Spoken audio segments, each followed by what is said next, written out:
E a minha oração é que o melhor daquilo que vocês estão vivendo hoje sejam medidas mínimas do que Deus há de fazer em vocês, por vocês e através de vocês daqui para frente. Abra sua Bíblia comigo, por gentileza, no Evangelho de Cristo, conforme o registro de João, capítulo 21. Capítulo 21. E farei a leitura até o versículo 19. João 21, de 1 a 19.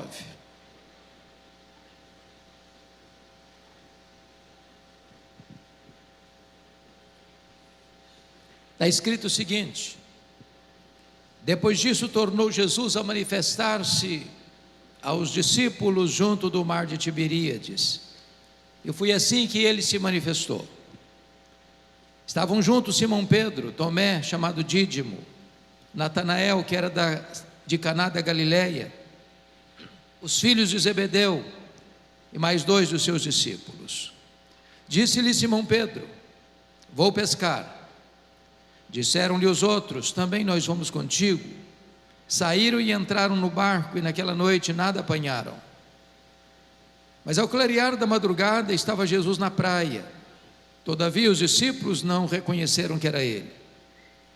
Perguntou-lhe Jesus: filhos, tendes aí alguma coisa de comer? Responderam-lhe: não. Então lhes disse: lançai a rede à direita do barco e achareis. Assim fizeram, já não podiam puxar a rede, tão grande era a quantidade de peixes. Aquele discípulo a quem Jesus amava disse a Pedro: é o Senhor. Simão Pedro, ouvindo que era o Senhor, cingiu-se com sua veste, porque se havia despido, e lançou-se ao mar. Mas os outros discípulos vieram no barquinho puxando a rede com os peixes, porque não estavam distantes da terra, senão quase 200 côvados, aproximadamente 100 metros. Ao saltarem em terra, viram ali umas brasas e em cima peixes, e havia também pão. Disse-lhes Jesus: trazei alguns dos peixes que acabaste de apanhar. Simão Pedro entrou no barco e arrastou a rede para a terra, cheia de 153 grandes peixes. E não obstante serem tantos, a rede não se rompeu. Disse-lhes Jesus: vinde, comei. Nenhum dos discípulos ousava perguntar-lhe: quem és tu? Porque sabiam que era o Senhor. Veio Jesus, tomou o pão e lhes deu, e de igual modo o peixe. E já era esta a terceira vez que Jesus manifestava-se aos discípulos, depois de ressuscitado dentre os mortos. Depois de terem comido, perguntou Jesus a Simão Pedro: Simão, filho de João, amas-me mais do que esses outros? Ele respondeu: sim, Senhor, tu sabes que te amo. Ele lhe disse: apacenta os meus cordeiros. Tornou a perguntar-lhe pela segunda vez: Simão, filho de João, tu me amas? Ele respondeu: sim, Senhor, tu sabes que te amo.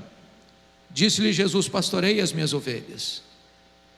Pela terceira vez Jesus lhe perguntou: Simão, filho de João, tu me amas? Pedro entristeceu-se por ele ter dito pela terceira vez: tu me amas? E respondeu-lhe: Senhor, tu sabes todas as coisas, tu sabes que eu te amo. Jesus lhe disse: apacenta as minhas ovelhas. Em verdade te digo que quando eras mais moço, tu te cingias a ti mesmo e andavas por onde querias. Quando porém fores velho, estenderás as mãos e outro te cingirá e te levará para onde não queres. Disse isto para significar com que gênero de morte Pedro havia de glorificar a Deus. Depois de assim falar, acrescentou-lhe: segue-me. Amém? Eu quero pedir permissão a vocês para só voltar nesta passagem já na conclusão da minha fala. O meu propósito nesta noite é apresentar a vocês o apóstolo Pedro. Quem foi este homem que orava pelos enfermos, eles eram curados, que pregava e os corações se derretiam, Quem é este homem que foi o grande líder dos apóstolos, que abriu o evangelho para judeus e gentios? Quem é este homem que, cheio do Espírito Santo, não temia prisões, nem açoites, nem mesmo martírio? Este homem é o símbolo de você e de mim, é o símbolo da humanidade. Este homem é o símbolo dos nossos avanços e recuos, das nossas escaladas e quedas, da nossa ousadia e da nossa covardia. Este é o homem que é capaz de fazer uma declaração absolutamente clara acerca de Cristo: tu és o Cristo, o Filho do Deus vivo, para em seguida reprovar Jesus, dizendo para ele que ele não podia seguir o projeto de Deus de ir para a cruz, e Jesus o repreende severamente. Este homem é aquele que é capaz de uma fé robusta: se és tu, Senhor, manda-me ir ter contigo por sobre as águas, para em seguida olhar para a fúria do vento e naufragar. Este é o homem que é capaz de fazer juros de fidelidade a Jesus, ainda que todos te abandonem, eu jamais, para em seguida negar Jesus covardemente 3 vezes. Quem é este homem? Este homem está aqui nesta noite, mas este homem não está apenas entre nós. Este homem mora debaixo da nossa pele. O sangue deste homem corre em nossas veias, o coração deste homem bate em nosso peito. Na verdade, nós somos Pedro, e o que Jesus fez na vida dele, Jesus pode fazer na sua vida, na minha vida, na nossa vida nesta noite. O Deus de Pedro é o Deus dos recomeços. O Deus de Pedro é o Deus da segunda oportunidade. O Deus de Pedro é o Deus que nos apanha caídos, prostrados, feridos pela vida, e nos restaura e nos levanta e nos usa para o louvor da sua glória. Então hoje eu quero lhes apresentar o apóstolo Pedro. O primeiro episódio que chama a nossa atenção ocorre lá em Lucas 5. Jesus ensinava a multidão à beira do mar da Galileia, e Pedro e os seus colegas de trabalho lavavam as redes depois de uma noite frustrada de um trabalho infrutífero.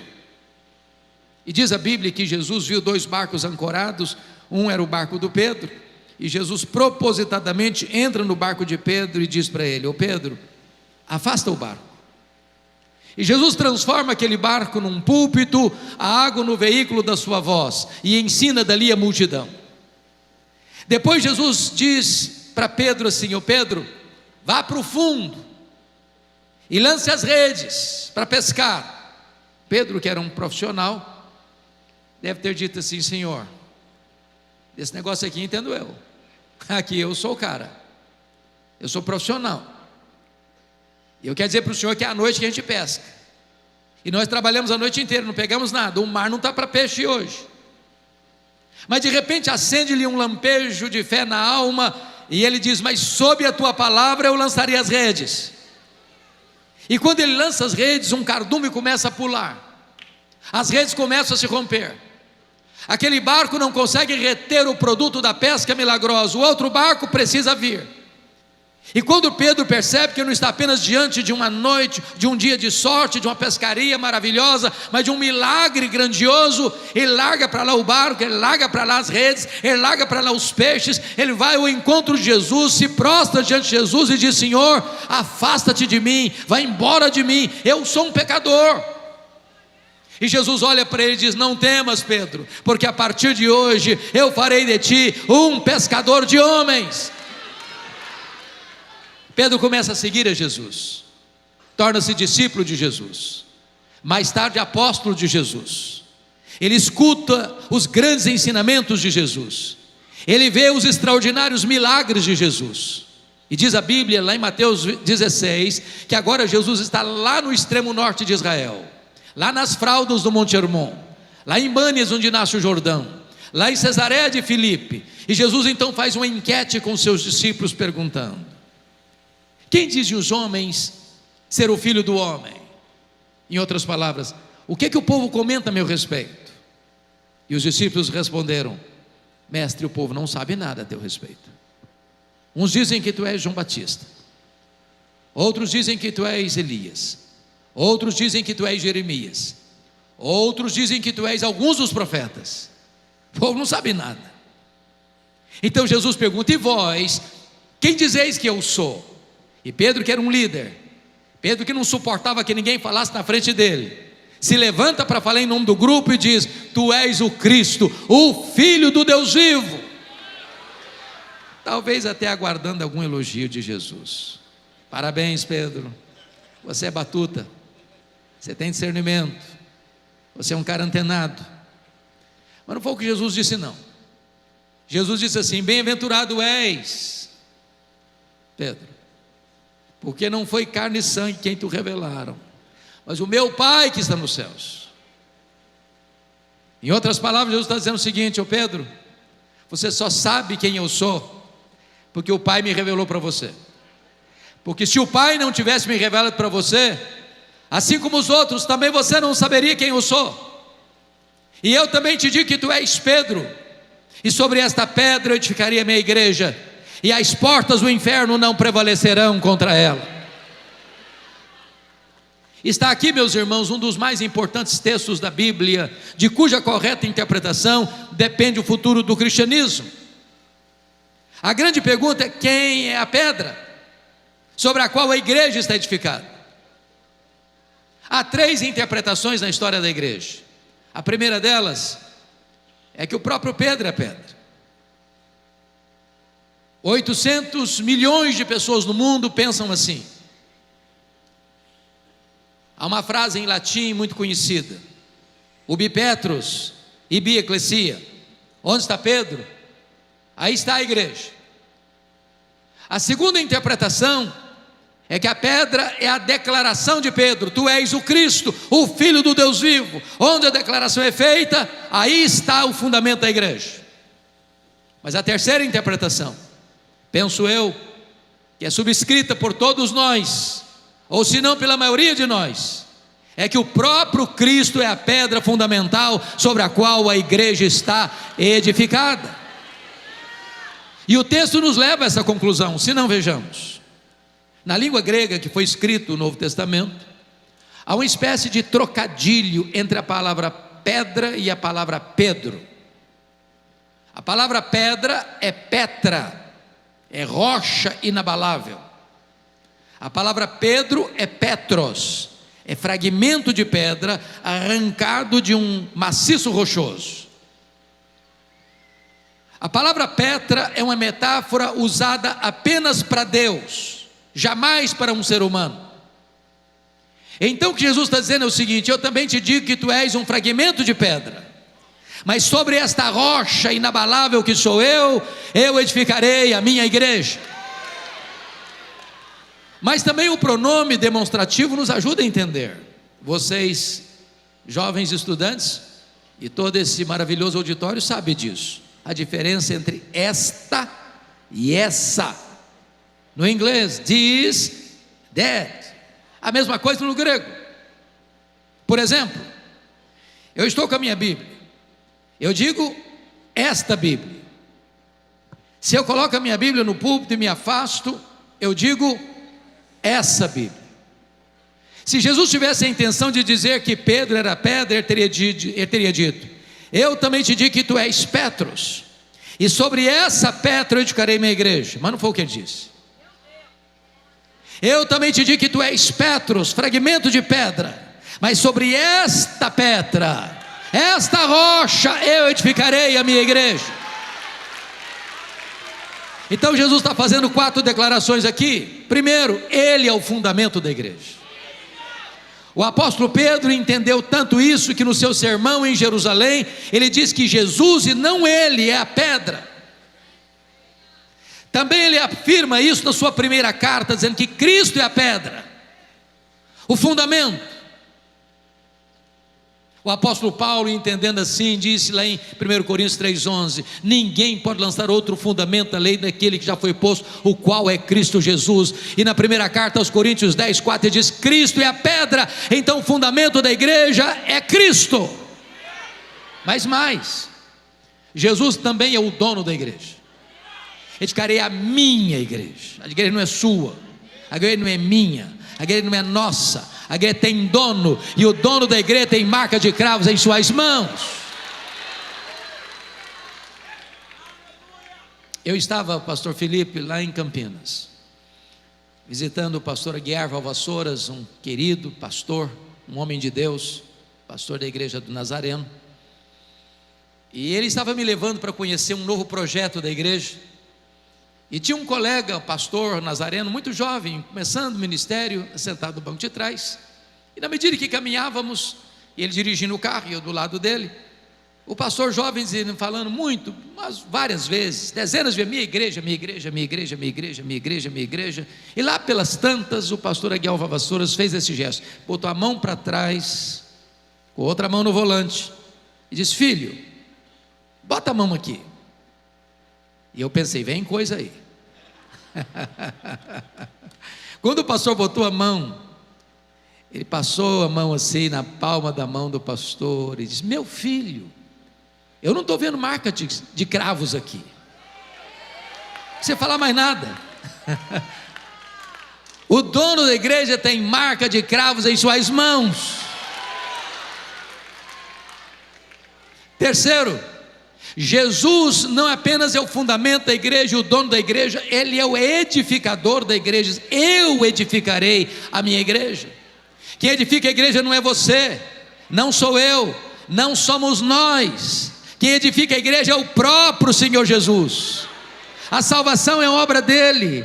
Ele quem dá o arrependimento para a vida, Ele quem dá a fé salvadora, é Ele quem regenera, é Ele quem justifica, é Ele quem santifica, é Ele quem glorifica. A salvação é obra dEle de ponta a ponta, para que a glória seja toda dEle. Mas em quarto lugar, Jesus é também o protetor da igreja. Ele diz: as portas do inferno não prevalecerão contra ela. Meus irmãos, o mundo persegue a igreja, o mundo odeia a igreja, o diabo cria situações para embaraçar a igreja, mas ninguém pode deter os passos da igreja do Deus vivo, porque aquele que a salvou é aquele que a protege. A igreja de Jesus é indestrutível. Louvado seja o Senhor.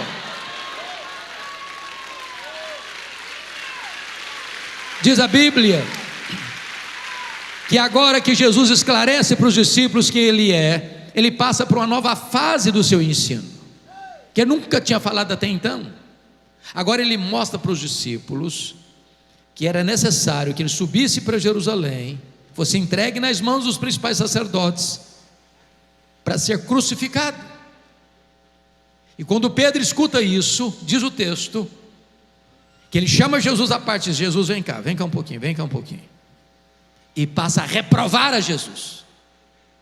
Diz: tem piedade de ti mesmo, larga a mão desses pensamentos de morte, pense diferente, larga a mão desse pensamento doentio. E diz a Bíblia que Jesus olha para ele e diz: arreda, Satanás, és para mim causa de tropeço, não cogita das coisas de Deus, apenas das coisas dos homens. Preste atenção nisso.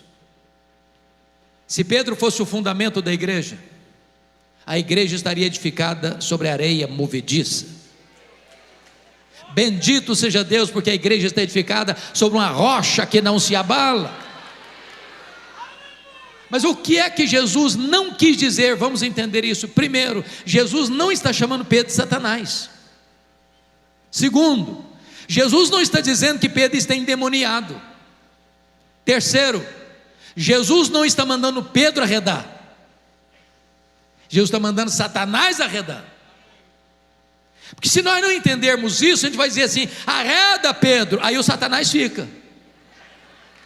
Não, quem tem que arredar é o Satanás, o Pedro fica. O Pedro é discípulo. Em Pedro Jesus vai continuar investindo, em Pedro Jesus vai continuar trabalhando. Tanto é verdade que uma semana depois, Jesus sobe um alto monte para orar. A tradição diz que é o Monte Tabor, outros dizem que é o Monte Hermon. Para nós não importa, porque crente não faz peregrinação sagrada. Para crente todo lugar é sagrado.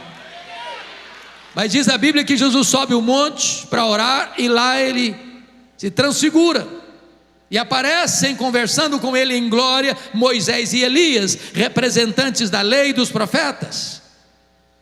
E diz a Bíblia que Pedro está vendo milagres. Aliás, são 4 milagres que acontecem ali. Primeiro milagre, Jesus se transfigura. Segundo milagre, Moisés e Elias aparecem em glória, conversando com Jesus sobre a sua partida. Preste atenção nisso, a pauta da reunião, a partida para Jerusalém. A palavra partida lá no grego é êxodos, de onde vem a nossa palavra portuguesa êxodo, mostrando que a cruz seria o êxodo. Ali na cruz aconteceu a nossa libertação. Terceiro milagre, uma nuvem luminosa os envelopa. Quarto milagre, de dentro da nuvem surge uma voz divina dizendo: este é o meu eleito, a ele ouvi. Por que eu estou lhes trazendo essas informações? Porque nós vivemos uma geração que corre atrás de milagres, e nós cremos em milagres, e nós pregamos sobre milagres, e nós esperamos milagres. Mas a ideia de que se eu testemunhar mais milagres eu vou crer mais, não é bíblica. A fé vem pelo ouvir, e ouvir a palavra de Deus. Você verá nesse monte 3 gerações representadas: a geração de Moisés, a geração de Elias e a geração dos apóstolos. Se você ler a sua Bíblia, você notará que essas foram as 3 gerações que mais viram milagres, mas foram também as 3 gerações mais incrédulas. Pedro está vendo milagres, mas ele não tem discernimento espiritual. E o primeiro discernimento que Pedro não teve foi sobre a centralidade da pessoa de Jesus. Diz a Bíblia que ele disse assim: mestre, porque ele achava que estava no controle: mestre, nós vamos fazer o seguinte, olha, vamos fazer 3 tendas, uma vai ser tua, outra vai ser de Moisés, outra vai ser de Elias. Diz o texto que ele não sabia o que estava falando. Sabe por que ele não sabia o que estava falando? Estava falando uma bobagem. Ele estava comparando e equiparando Jesus a Moisés e Elias, ao representante da lei, ao representante dos profetas. Mas Jesus não é apenas um grande homem, Jesus é o próprio Deus entre os homens. Ele é único, ele é singular. Segundo, Pedro está vendo milagres, mas ele não discerne não apenas a centralidade da pessoa de Jesus, mas ele não discerne também a centralidade da missão de Jesus. Vamos entender isso. Quando Jesus desceu do monte, diz a Bíblia que tinha uma multidão, tinha um pai aflito, filho endemoniado. Os discípulos não puderam libertá-lo. O pai recorre a Jesus, Jesus liberta o menino. E diz Lucas 9, 43 e 44, que diante desse grande milagre, todos se maravilhavam do quanto Deus fazia por intermédio dele. Todos quantos? A multidão toda, os discípulos inclusive. E Jesus viu nessa admiração um problema, uma tentação, um perigo. O mesmo problema que estava lá em João 6, que quando ele multiplicou pães e peixes, a multidão queria fazer dele um rei político, um Messias milagreiro, alguém para resolver os problemas do aqui e do agora. E Jesus fugiu dessa agenda e deixou para lá a multidão. Aqui a mesma coisa ocorre. E quando os discípulos estão mais uma vez embarcando nesse pensamento de que Jesus era um Messias político para resolver os seus problemas do aqui e do agora, para curas, para milagres, para multiplicação de pães e peixes, Jesus diz para os seus discípulos assim em Lucas 9,44: fixai nos vossos ouvidos as seguintes palavras: o Filho do Homem vai ser entregue nas mãos dos homens. Sabe o que Jesus está dizendo? Não pensem vocês que eu vou mudar minha agenda. Não pensem vocês que eu desci do céu para ser apenas um operador de milagres.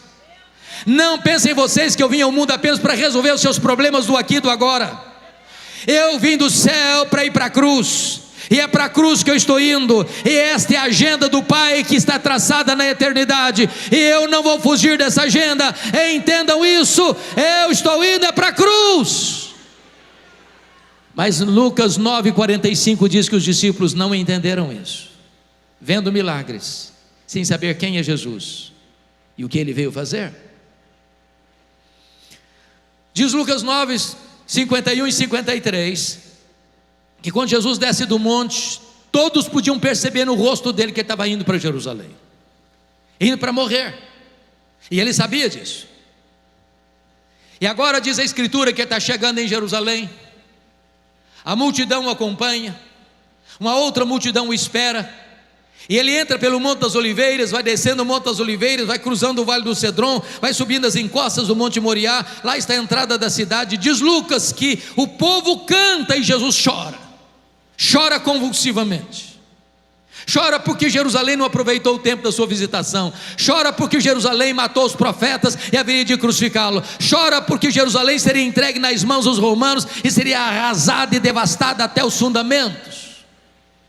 Quando Jesus entra na cidade, Jesus diz para Pedro e João assim: vocês vão preparar para mim um lugar para que eu possa comer a Páscoa com vocês.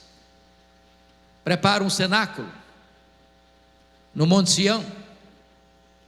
Chega quinta-feira à noite, a mesa está posta, cordeiro assado, pão sem fermento, ervas amargas, vinho, e do lado uma bacia com água e uma toalha.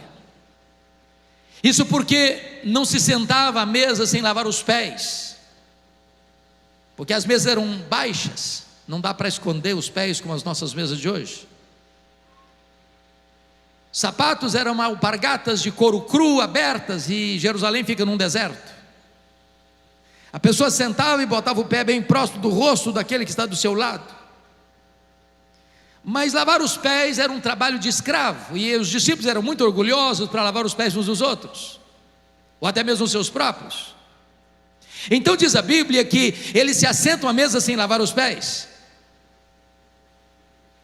E apesar de Jesus estar mergulhado na sombra da cruz, eles estão atravessando a passarela da feira das vaidades, e eles se assentam à mesa perguntando: quem de nós é o mais importante? Quem de nós vai ter mais projeção no reino? Quem de nós vai ter destaque maior no reino? E quando Jesus percebe que eles estão antenados no outro canal, Jesus se levanta da mesa, pega a bacia, cinge com a toalha e começa a lavar os pés dos discípulos.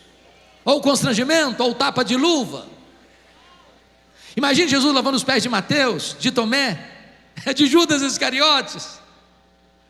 Aí Jesus chega na frente do Pedrão, ele arregala os olhos com certeza, e pergunta: tu me lavarás os pés a mim?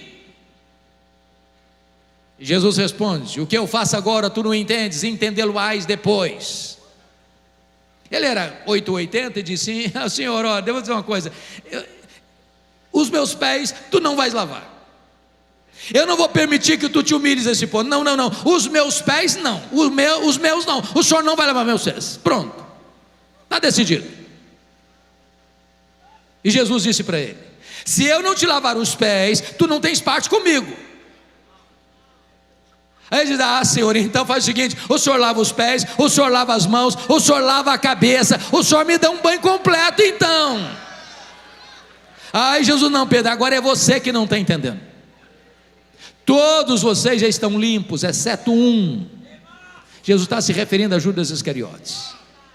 O que Jesus está dizendo é o seguinte: todos vocês já passaram pelo lavar regenerador do Espírito Santo. Isso acontece uma única vez na vida e nunca mais precisa se repetir. Mas aqueles que são regenerados precisam constantemente serem purificados pelo processo contínuo da santificação. Naquela noite Jesus faz uma grande transição do judaísmo para o cristianismo, porque foi a última Páscoa. Nunca mais precisou matar um cordeiro. Jesus naquela noite pega o pão, o parte, diz: este pão é o meu corpo que é dado por vós. Pega o cálice de vinho e diz: este vinho, este cálice é a nova aliança em meu sangue. E ali Jesus se apresenta como o Cordeiro de Deus que tira o pecado do mundo, o sacerdote e o sacrifício, o ofertante e a oferta. E a partir de agora todos nós temos Jesus como nosso Cordeiro Pascal. Diz a Bíblia que, tendo ele cantado um hino, porque na mesa, Jesus vai fazer uma afirmação absolutamente alarmante. Jesus diz assim: um de vós há de me trair. E os discípulos entraram em pânico e perguntaram um por um: porventura sou eu, Senhor? Porventura sou eu, Senhor? Porventura sou eu, Senhor? Porventura sou eu, Senhor? E até o Judas Iscariotes hipocritamente pergunta: porventura sou eu, Senhor? E Jesus responde: tu o dizes. Aliás, aquele que mete a mão comigo no prato me trairá. E diz a Bíblia que nesse momento Satanás entrou em Judas, e ele saiu daquela reunião e mergulhou nas sombras daquela noite espessa, para buscar um momento oportuno, para liderar a turba armada, para prender Jesus no Getsemane. Quando Jesus está saindo, Jesus diz assim para os discípulos: nesta noite, todos vós vos escandalizareis comigo, como está escrito: ferirei o pastor, e as ovelhas ficaram dispersas. Aí Jesus encostou bem em Pedro: ô Pedro, Satanás vos requereu para peneirardes como trigo, mas eu roguei por ti, para que a tua fé não desfaleça. Quando te voltares para mim, fortalece os teus irmãos. Eu acho que Pedro deu uma raspada na garganta e disse: Senhor, eu estou entendendo o que está acontecendo, eu sei que o clima está pesado, eu sei que nos bastidores se trama a tua prisão e a tua morte. Eu acho até, Jesus, que os meus colegas aqui não vão aguentar. Eu acho que eles, na hora que a coisa pegar, eles vão fracassar. Mas deixa eu dizer uma coisa para o senhor: eu sou um homem batuta, eu aguento pressão, a corda não rói do meu lado. Deixa eu dizer uma coisa para o senhor: ainda que todos te abandonem, eu aqui, jamais por ti darei minha vida. Estou pronto a ir contigo para a prisão e para a morte.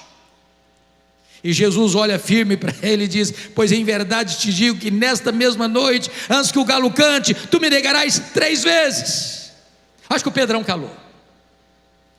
Desceram o monte de Sião, atravessaram o vale de Cedron, mergulharam nas fraldas do monte das oliveiras, onde havia uma prensa de azeite, e quando chega ali, diz a Bíblia, que Jesus deixa 8 discípulos para trás, pega Pedro, Tiago e João e diz: vocês vêm comigo. E aí Jesus abre o coração para eles e diz assim: a minha alma está profundamente triste até a morte, ficai comigo, vigiai comigo. E diz a Bíblia que Jesus entra sozinho para o interior do jardim, prostra-se com o rosto no chão, o Criador do universo, o Rei da glória. E diz Hebreus 5,7 que ele oferece forte clamor e lágrimas àquele que poderia libertá-lo da morte. E ele ora e ele chora, e ele ora e ele chora, e ele ora e ele chora, e diz: Pai, se possível, passe de mim este cálice, sem que eu beba, senão seja feita a tua vontade. Quando ele se levanta desse período de oração e volta para os discípulos, eles estão dormindo. Jesus não acorda todos eles, não. Jesus só acorda Pedro e diz: Pedro, nenhuma hora pudeste vigiar comigo? Vigiai e orai para que não entreis em tentação. O espírito está pronto, mas a carne é fraca. Jesus volta para o segundo round de oração, e ele ora e chora, e ele ora e chora, e ele ora e chora, e ele faz a mesma oração. Diz a Bíblia que vem um anjo do céu e o consola. Ele volta para os discípulos, eles estão dormindo de novo. Aí Jesus volta para o terceiro período de oração. Agora a luta é maior. Agora ele não molha o chão apenas com as suas lágrimas, mas também com o seu sangue. E a pergunta, meus amados, nesta noite é: que cálice é esse que está fazendo Jesus angustiar-se até a morte? Será que era certeza que os seus discípulos o abandonariam? Será que era certeza que ele seria preso naquela noite de maneira tão aviltante? Será que era certeza que ele seria cuspido e esbordoado no sinédrio judaico? Será que era certeza que ele seria condenado no pretório romano, apesar do juiz que o julga estar consciente da sua inocência? Será que era certeza que carregaria pelas ruas apinhadas de Jerusalém, debaixo de apupos e vaias de uma multidão ensandecida, dizendo: crucifica-o, crucifica-o? Será que era certeza que ele seria esticado naquele leito vertical da morte, suspenso entre a terra e os céus, sofrendo sede, cãibras e dores horríveis? E a resposta é 1000 vezes não. Que cálice era esse? Irmãos, este cálice era a santa ira de Deus, que deveria cair sobre a sua cabeça, sobre a minha cabeça, sobre a nossa cabeça.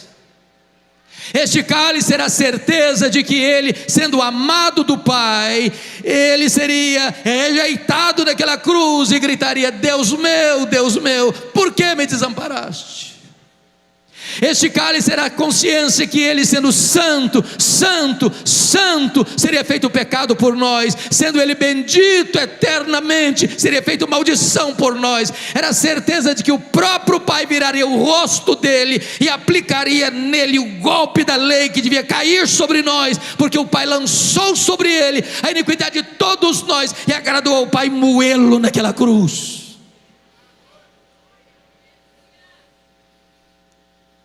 Destaco para os irmãos algo sublime. Depois do terceiro período de oração, não tem mais angústia em Jesus. A batalha foi travada no Getsemane. Não tem mais angústia. Quando Jesus se levanta do terceiro período, ele vai lá para os discípulos e dá uma balançada neles: acordai, vamos-nos, o inimigo se aproxima. O Pedro pega a espada, decepa a orelha do Malco, e Jesus: guarda essa espada, Pedro, se eu precisasse desse tipo de ajuda, eu rogaria ao Pai, ele me mandaria mais de 12 legiões de anjos, mais de 72 mil anjos. Quando a turba chega armada, Jesus não se esconde atrás das oliveiras históricas daquele jardim. É Jesus quem se apresenta e pergunta: a quem buscais? A Jesus o Nazareno. Pois sou eu. E caíram por terra. A partir de agora Jesus vai para o sinédrio, e eles cospem nele, e eles esbordam a cabeça dele. Ele está firme como uma rocha. Ele é levado para o pretório romano, e quem está confuso e perturbado é o governador Pôncio Pilatos. Ele está firme, resoluto. Ele caminha para a cruz, as mulheres choram, e ele diz: por que vocês estão chorando por mim? Não chorem por mim, chorem por vocês, chorem pelos filhos de vocês. Ele é pregado na cruz e transforma aquele patíbulo de horror num palco para a glória de Deus e num instrumento para a nossa salvação. Ele ali discursa as maiores verdades da fé cristã. Pai, perdoa-lhes, hoje mesmo estarás comigo no paraíso. Mulher, eis aí teu filho, filha, eis a tua mãe. Deus meu, por que me desamparaste? Tenho sede, está consumado, nas tuas mãos entrego o meu espírito. Pedro, covardemente, também foge naquela noite, começa a seguir Jesus de longe. E aí diz a Bíblia que ele, acompanhado de João, meio aparentado do sumo sacerdote, consegue entrar lá na casa do sumo sacerdote, e fica lá onde tem um braseiro, no pátio. A noite está fria, ele quer se aquentar. Quando passa uma criada, olha bem para ele, o reconhece e diz: tu também estavas com ele, o Jesus, o Nazareno. O Pedro nega diante de todos: eu não sei o que dizes. Aqui não está bom. Ele vai lá para o alpendre, tenta se esconder por lá. Passa uma outra criada, olha, o reconhece e diz para os colegas assim: aquele ali é também discípulo dele. O Pedro escuta e diz: eu não conheço esse homem, eu juro que eu não conheço esse homem. Daqui a pouquinho chegam alguns homens, talvez aqueles que prenderam Jesus, entre eles, olha bem para o Pedro e diz: esse sotaque nortista seu, esse sotaque de Galileu seu aí disfarçável, você é discípulo dele mesmo? E diz a Bíblia que Pedro agora nega, que Pedro jura, que Pedro pragueja, que Pedro fala palavrão, que Pedro fala coisas horríveis. Ele diz: eu não conheço este homem. Nesse momento o galo cantou, Jesus cravou nele o olhar, e Pedro caiu em si, desatou a chorar, e saiu dali chorando amargamente, chutando as pedras no meio daqueles olivais. Naquela noite Jesus foi esbordoado e cuspido no sinédrio, e Pedro não estava lá. Na sexta de manhã, Jesus é levado ao pretório romano, acusado, e Pedro não estava lá. Jesus foi sentenciado à pena de morte. Foi preciso de um outro Simão ajudar Jesus a levar a cruz, porque Pedro não estava lá. Sexta-feira, 9 horas da manhã, Jesus é crucificado, Pedro não estava lá. Sexta-feira, 3 horas da tarde, Jesus morre, Pedro não estava lá para dar pelo menos um sepultamento digno a Jesus. Jesus é sepultado, Pedro não está no sepultamento de Jesus. Sábado, silêncio da morte, Pedro está escondido com medo dos judeus. Domingo de manhã, não é Pedro, são as mulheres da Galileia que vão ao túmulo. Quando chegam, a pedra está rolada. Quando elas olham, o túmulo está aberto. Quando elas entram, o túmulo está vazio. Quando elas saem, um anjo pergunta para elas: o que vocês vieram fazer aqui? Procurar entre os mortos aquele que está vivo. Ele não está mais aqui não, ele ressuscitou.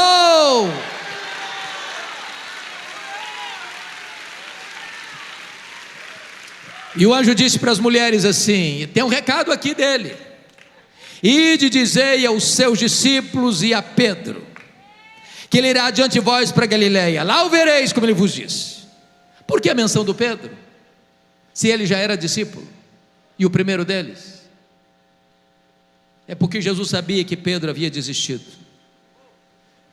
Pedro, Petros, fragmento de pedra, mentira, pó, apenas pó. Negou seu nome, negou sua fé, negou seu apostolado, negou o seu Senhor. Pedro desistiu de Jesus, mas Jesus não desistiu de Pedro. Eu quero dizer para você nesta noite que apesar dos seus deslizes, apesar dos seus fracassos, apesar das suas quedas, Jesus não desiste de você. Ele não abre mão da sua vida, Ele não perde você de vista. Ele ama você, Ele quer você, Ele restaura você, Ele põe você de pé outra vez. Ele é o Senhor das segundas oportunidades. Agora imagine comigo a viagem de Jerusalém a Galileia. São 153 quilômetros a pé. Eu fico pensando, Felipe, que cada passada do Pedro era uma fisgada na alma, era uma martelada na consciência. Eu acho que ele ia caminhando e pensando assim: quando Jesus se encontrar comigo, ele vai me arrebentar todinho, ele vai me quebrar pelo meio, ele vai botar o dedo no meu nariz e dizer que eu sou um fracasso, que eu sou um covarde, e eu sou mesmo. Quando ele chega na Galileia, Jesus não está lá. Jesus não está lá. E ele, que era um líder, disse assim: eu vou pescar. Preste atenção nisso. Você precisa orar mais pelos líderes, sabe por quê? Não tem líder neutro. O líder é uma bênção ou é um problema? Neutro não é. John Maxwell disse que liderança é influência. O líder sempre vai influenciar. Porque o Pedro era um líder e dizia: eu vou pescar. Os outros disseram: pois nós vamos contigo. Mas o que significa eu vou pescar? Estou estressado? Preciso de um troco? Não. Quando o Pedro diz eu vou pescar, está dizendo o seguinte: fim de linha para mim, acabou. Não tem mais futuro, não tem mais sonho, não tem mais projeto. Vou voltar para o passado, vou voltar para as redes, vou reabrir minha empresa pesqueira. Esse negócio de apostolado não dá mais para mim, acabou o sonho. Naquela noite, diz a Bíblia, que eles nem uma piaba conseguiram pegar. Quando o homem se afasta de Deus, nem pescar consegue mais. A noite está acabando e as redes estão vazias. E eles estão voltando ainda de noite, meio escuro. Alguém caminha lá na praia, ele não sabe quem é. O barco está a 100 metros da praia. E de repente aquele que está aqui na praia se dirige a eles lá no barco assim: covardes! Foi assim? Não. Filhos,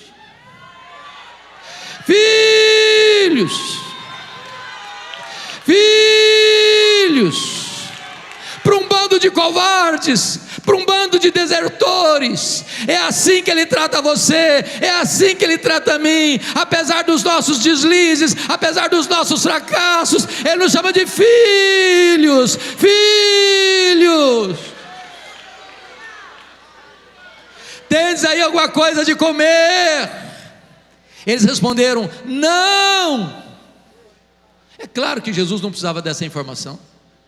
Ele não está fazendo essa pergunta porque precisa ser informado, não. Ele está fazendo essa pergunta para acordar a consciência deles. Então Jesus diz assim: lançai a rede à direita do barco e achareis.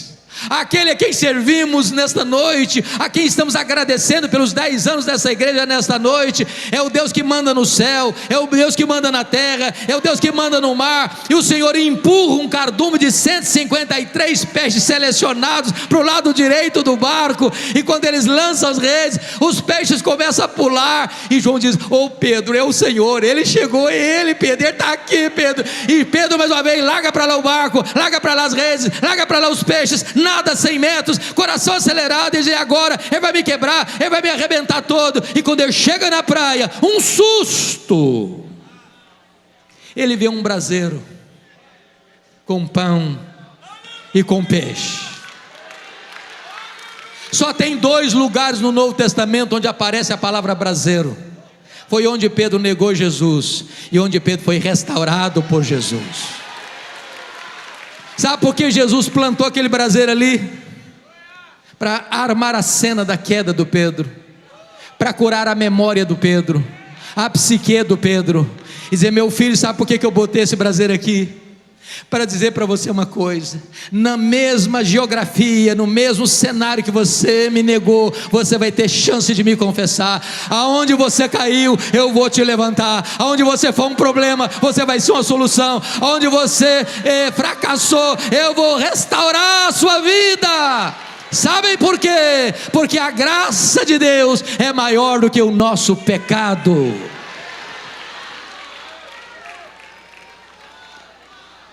Depois que Jesus o alimentou, diz a Escritura, que Jesus chama Pedro para uma conversa e diz: Simão, filho de João, tu me amas mais do que estes outros? Uai, Jesus, eu não estou te entendendo. Por que deveria eu amar-te mais do que os outros? Não basta amar-te igual aos outros? Por que Jesus fez essa pergunta? Porque lá atrás o Pedro havia dito assim: ainda que todos te abandonem, eu jamais. Sabe o que o Pedro havia dito lá atrás? Eu sou mais crente que os outros, eu sou mais leal do que os outros, eu te amo mais do que os outros. O que Jesus está perguntando para Pedro é o seguinte: ô Pedro, você ainda pensa a mesma coisa a seu respeito? Você ainda acha mesmo que você é melhor que os outros? Você ainda acha mesmo que você é mais leal do que os outros? Você ainda sustenta a opinião que você tem sobre você? Pedro respondeu: sim, Senhor, tu sabes que eu te amo, então apacenta os meus cordeiros. Aí Jesus pergunta a segunda vez assim: Simão, filho de João, tu me amas? Ele não pergunta se ama mais, não, só pergunta se ama. Pedro respondeu: sim, Senhor, tu sabes que eu te amo, então pastorei as minhas ovelhas. Aí Jesus perguntou a terceira vez: Simão, filho de João, tu me amas? Ele ficou triste, terceira vez: sim, Senhor, tu sabes todas as coisas, tu sabes que eu te amo, então apacenta as minhas ovelhas. Pergunta: por que Jesus perguntou para Pedro 3 vezes? Tu me amas? Porque 3 vezes o Pedro havia negado a Jesus. Mas o que significa isso? Jesus perguntou 3 vezes para dizer o seguinte: ô Pedro, você não me negou a primeira vez? A minha graça é suficiente para levantar você. Você fracassou a segunda vez? A minha graça é suficiente para levantar você. Você me negou a terceira vez? Pois a minha graça é suficiente para restaurar você. Ô Pedro, a minha graça é maior do que o seu pecado. Mas meus irmãos, não há riqueza nesse texto na língua original, na língua grega, que não dá para verter para a língua portuguesa. Vejamos, há 2 verbos na língua grega aqui nesse texto: o verbo filéu, verbo da palavra filia no grego, de onde vem, por exemplo, amor, filosofia, amor à sabedoria, é um amor de gostar, eu gosto. E o verbo agapau, a palavra ágape, que é um amor sacrificial, que dá a vida pelo outro, que morre pelo outro. Quando Jesus perguntou para Pedro a primeira vez: Simão, filho de João, tu me amas mais do que esses outros? Jesus usou o verbo agapau, a palavra agape. Perguntou assim: Petros, agapas-me? Tu me amas com amor ágape? Tu me amas a ponto de morreres por mim, de dares tua vida por mim? Pedro não respondeu essa pergunta. O que Pedro respondeu foi mais ou menos assim: olha, Senhor, amor ágape eu não tenho. Eu não tenho coragem de morrer por ti, eu não tenho coragem de dar minha vida por ti, eu só gosto de ti. E respondeu com o verbo filéu, filose. Aí Jesus fez a segunda pergunta do mesmo jeito: Petros, agapas-me? Tu me amas com amor ágape? Tu me amas a ponto de morreres por mim? Pedro não respondeu essa pergunta de novo. Ele respondeu assim: Senhor, amor ágape eu não tenho. Eu não tenho coragem de morrer por ti, eu não estou pronto a dar minha vida por ti, eu apenas gosto de ti. Respondeu de novo, filose, só isso. Eu te amo, um amor filéu, eu gosto do Senhor. Por que o Pedro ficou triste a terceira vez? Porque Jesus mudou a pergunta. Jesus usou na terceira pergunta o mesmo verbo que Pedro estava usando nas duas respostas anteriores. Então Jesus perguntou para ele a terceira vez assim: Petros, fileis-me? Pelo menos tu gostas de mim? O Pedro, triste, disse: é só isso mesmo, Jesus. Do mesmo jeito respondeu: filose, eu só gosto do Senhor. O que nós aprendemos aqui? Quando Pedro, confiando em si mesmo, disse para Jesus: eu darei minha vida por ti, ele negou Jesus. Mas quando Pedro reconheceu que ele não tinha forças nele mesmo para morrer por Jesus, aí Jesus o capacitou a dar sua vida por ele.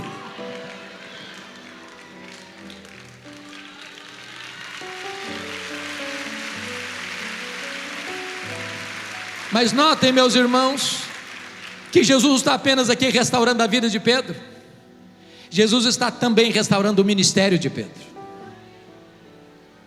Talvez nesta noite haja alguém aqui que já foi gente em linha de frente, de vanguarda, de liderança, mas que diante dos fracassos da vida, das lutas da vida, das intempéries da vida, caiu, se arrebentou, um deslize moral, um problema no casamento, um problema na vida,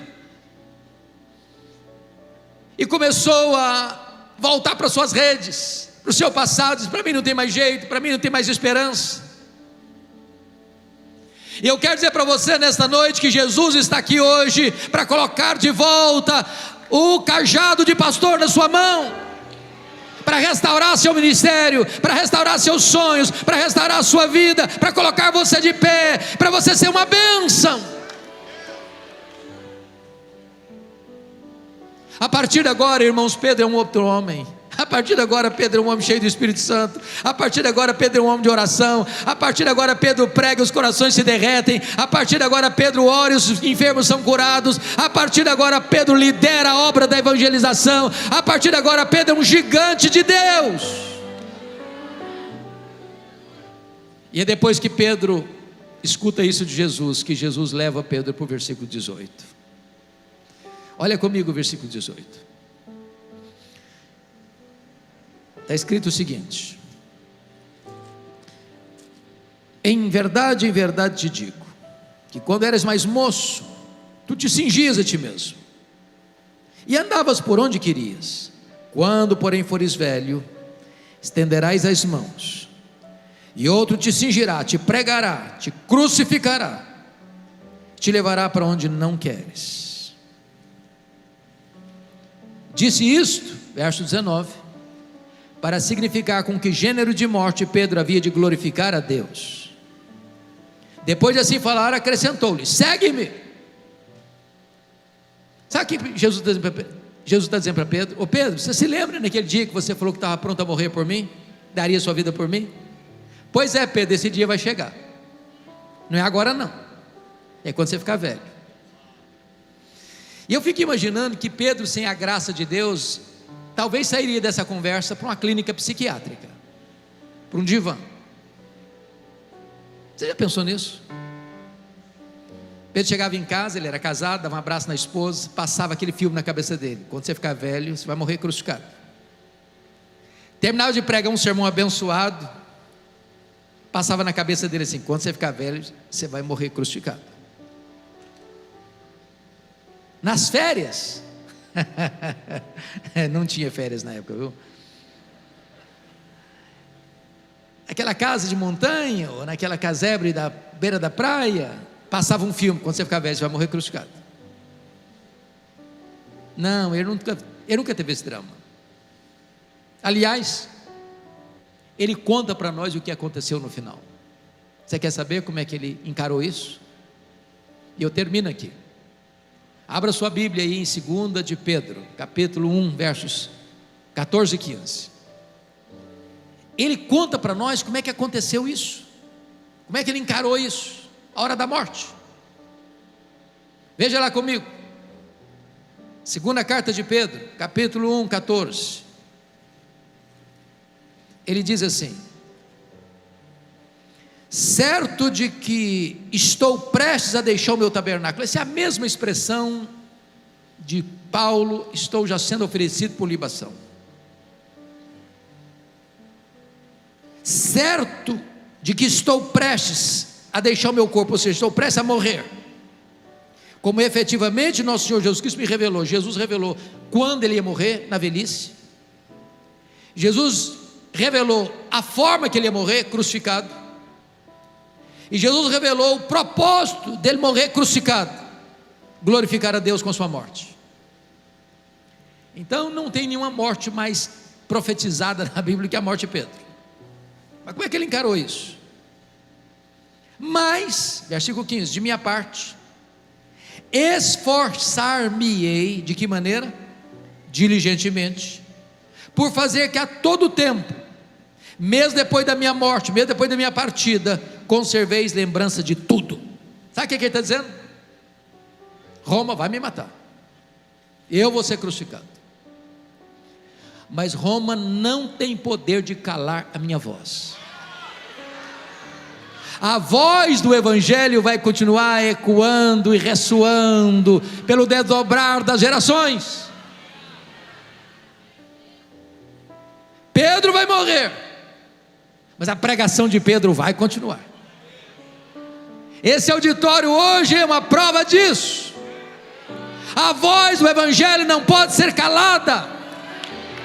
Não tem autoridade humana, não tem corte, por mais egrégia que ela seja, não tem demônio, por mais terrível que seja, que possa calar a voz da igreja, a voz do Evangelho, porque esta palavra vai ecoar, esta palavra vai vibrar, esta palavra vai salvar, esta palavra vai libertar, e a palavra de Deus vai prevalecer.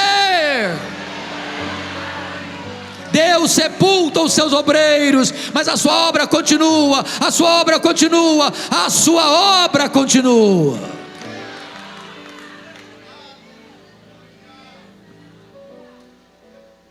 Diz os historiadores que quando chegou o dia da execução de Pedro, ele disse para os seus carrascos: crucifiquem-me, crucifiquem-me, mas eu não sou digno de morrer como o meu Senhor. Crucifiquem-me de cabeça para baixo.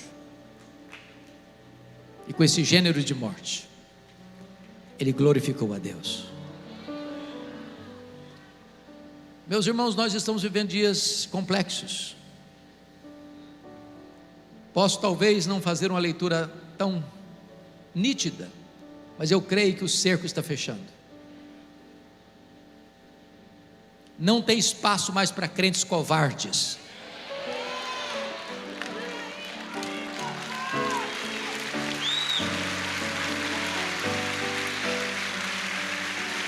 Nós precisamos entender a verdade do Evangelho. Se vivemos para o Senhor, vivemos. Se morremos para o Senhor, morremos. Quer pois vivamos, quer pois morramos, nós somos do Senhor.